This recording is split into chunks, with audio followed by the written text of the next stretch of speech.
भाई साहब, यह अटैची आपका है क्या? विमल समाचार पत्र की खबरों में डूबे हुए थे कि यह प्रश्न सुनकर चौंके। जी नहीं, मेरा नहीं है। उन्होंने प्रश्नकर्ता के मुख पर प्रश्नवाचक दृष्टि डाली। उनसे प्रश्न करने वाला 25-30 साल का एक सुंदर युवक था। फिर किसका है यह अटैची?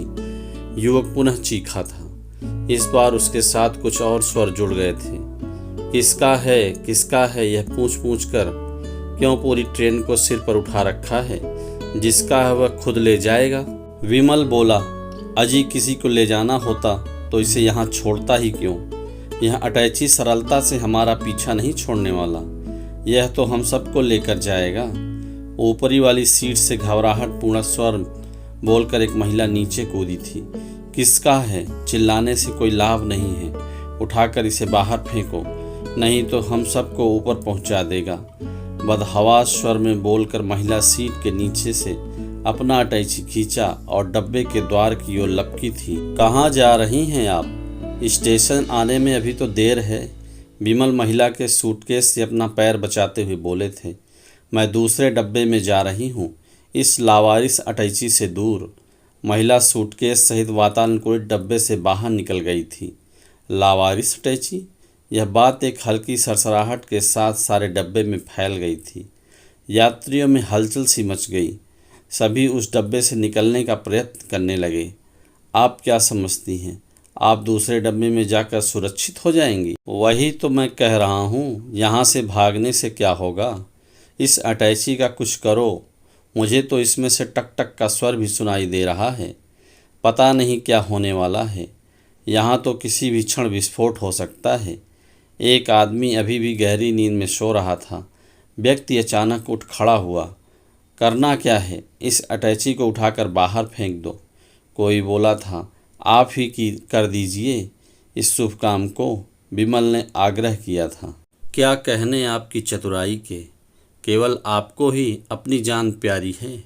आप स्वयं ही क्यों नहीं फेंक देते? आपस में लड़ने से क्या हाथ लगेगा? आप दोनों ठीक कह रहे हैं। इस लावारिस अटैची को हाथ लगाना ठीक नहीं है। इसे हिलाने डुलाने से विस्फोट होने का खतरा है। फिर क्या सुझाव है आपका? विमल ने व्यंग किया था। सरकार की तरह हम भी एक समिति का गठन कर लेते हैं। समिति जो सुझाव देगी उसी पर अमल कर लेंगे। यह उपहास करने का समय है श्रीमान। समिति बनाइएगा तो यह केवल हमारे लिए मुआवजा की घोषणा करेगी। भूषण जी अचानक क्रोधित हो उठे थे। कृपया शांति बनाए रखें। यदि यह उपहास करने का समय नहीं है तो क्रोध में होश हवास खो बैठने का भी नहीं है। आप ही कहिए न, क्या करें? विमल ने भूषण जी को शांत करने का प्रयास किया था। करना क्या है, जंजीर खींच देते हैं। सब अपने सामान लेकर तैयार रहें। ट्रेन रुकते ही नीचे कूद पड़ेंगे। चुस्त दुरुस्त एक युवक लपक कर जंजीर तक पहुंचा और जंजीर पकड़कर लटक गया था। अरे यह क्या, पूरी शक्ति लगाने पर भी जंजीर टस से मस नहीं हो रही है। यह तो कोई बहुत बड़ा षड्यंत्र लगता है। आतंकवादियों ने बम रखने से पहले जंजीर को नाकाम कर दिया है, जिससे ट्रेन रोकी न जा सके। अब क्या होगा? कुछ कमज़ोर मन वाले यात्री रोने लगे थे। उन्हें रोते देखकर अन्य यात्री भी रोने वाली सूरत बनाकर बैठ गए। कुछ अन्य प्रार्थना में डूब गए थे। कृपया शांति बनाए रखें। घबराने की आवश्यकता नहीं है। बड़ी सुपरफास्ट ट्रेन है यह। इसका हर डब्बा एक दूसरे से जुड़ा हुआ है। हमें बड़ी युक्ति से काम लेना होगा। भूषण जी ने अपनी बर्थ पर लेटे लेटे निर्देश दे रहे थे। तभी किसी ने चुटकी ली। बाबू, आपको जो कुछ कहना है नीचे आकर कहें। अब आपकी बर्थ को कोई खतरा नहीं है। हम योजनाबद्ध तरीके से काम करेंगे। नीचे उतरकर भूषण जी ने सुझाव दिया। सभी पुरुष यात्री एक तरफ आ जाएं। हम 5 यात्रियों के समूह बनाएंगे। मैं, विमल, 3 और आ जाइए। नाम बताइए। अच्छा, नमन और धवल। यह ठीक है। हम सब इंजन तक चालक को सूचित करने जाएंगे। दूसरा दल गार्ड के डब्बे तक जाएगा, गार्ड को सूचित करने। तीसरा दल लोगों को सामान के साथ तैयार रखेगा, जिससे कि ट्रेन के रुकते ही सब नीचे कूद जाएं। महिलाओं के 2 दल प्राथमिक चिकित्सा के लिए तैयार रहें। भूषण जी ने अपनी बात समाप्त करते, इससे पहले कि रेलवे पुलिस के 2 सिपाही जिनके कंधे पर ट्रेन की रक्षा का भार था वहां आ पहुंचे थे। आप बिल्कुल सही समय पर आए हैं। देखिए यह अटैची। भूषण जी ने पुलिस वालों को दूर से ही अटैची दिखा दिया। क्या है यह? एक सिपाही ने अपनी बंदूक को खटखट का स्वर निकालते हुए प्रश्न किया था। यह भी आपको बताना पड़ेगा। यह अटैची बम है। आप शीघ्र ही इसे नाकाम करके हम सबके प्राणों की रक्षा कीजिए। बम? आपको कैसे पता है कि इसमें बम है? एक पुलिसकर्मी ने प्रश्न किया था। अजी कल रात से अटैची लावारिस पड़ी है, उसमें से टिक टिक की आवाज़ भी आ रही है, और आप कहते हैं कि हमें कैसे पता? अब तो इसे नाकाम कर दीजिए, विमल बोले थे। अरे जो जंजीर खींचिए, बम नाकाम करने का विशेष दल आकर बम को नाकाम करेगा। जंजीर खींची थी हमने, पर ट्रेन नहीं रुकी। अच्छा, यह तो बहुत चिंता की बात है। अब आप ही हमारी सहायता कर सकते हैं। किसी भी तरह इस बम को नाकाम करके हमारी जान बचाइए। काश हम ऐसा कर सकते। हमें बम नाकाम करना नहीं आता, हमें तो सिखाया ही नहीं गया है। दोनों सिपाहियों ने तुरंत ही सभी यात्रियों का भ्रम तोड़ दिया था। कुछ महिला यात्री डबडबाई आंखों से शून्य में ताक रही थीं। कुछ अन्य बच्चों के साथ प्रार्थना में लीन हो गई थीं। हमें जाना ही होगा, भूषण जी बोले थे। सभी दल अपना कार्य प्रारंभ कर दीजिए, हमारे पास समय बहुत कम है। डरे सहमे से दोनों दल विभिन्न दिशाओं में चल पड़े थे और जाते हुए हर डिब्बे के यात्रियों को रहस्यमय अटैची के बारे में सूचित करते गए थे। बम विस्फोट की आशंका से ट्रेन में भगदड़ मच गई थी। सभी यात्री कम से कम एक बार उस अटैची के दर्शन कर अपने नयनों को तृप्त कर लेना चाहते थे। शेष अपना सामान बांधकर अवसर मिलते ही ट्रेन से कूद जाना चाहते थे। कुछ समझदार यात्री रेलवे की सुरक्षा व्यवस्था को कोस रहे थे, जिनसे हर ट्रेन में बम निरोधक दस्ता व्यवस्था न करने की बड़ी भूल की थी। गार्ड के डिब्बे की ओर जाने वाले दल को मार्ग में ही एक मोबाइल वाले सज्जन मिल गए थे।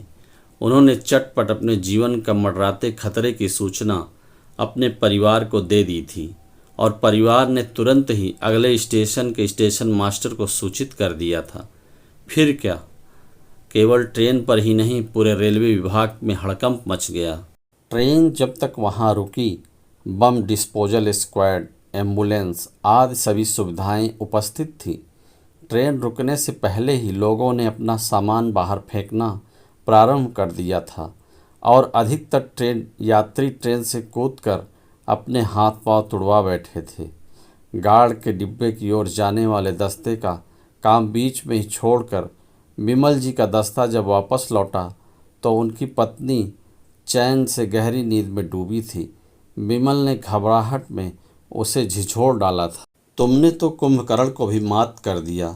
किसी भी क्षण ट्रेन में बम विस्फोट हो सकता है। चीखते हुए अपना सामान बाहर फेंककर उन्होंने पत्नी को डिब्बे से बाहर धकेल दिया था। हे ऊपर वाले, तेरा बहुत बहुत धन्यवाद, जान बच गई। चलो अब अपना सामान संभाल लो। विमल ने पत्नी को आदेश देकर इधर उधर नज़र दौड़ाई थी। घबराहट में ट्रेन से कूदे लोगों को भारी चोटें आई थी। उनकी मूर्खता पर विमल खुद हंस रहे थे। इधर उधर का जायजा लेकर विमल लौटे तो पत्नी परेशान सी ट्रेन की ओर जा रही थी। कहाँ जा रही हो? ट्रेन में कभी भी विस्फोट हो सकता है। वैसे भी ट्रेन में यात्रियों को जाने की इजाज़त नहीं है।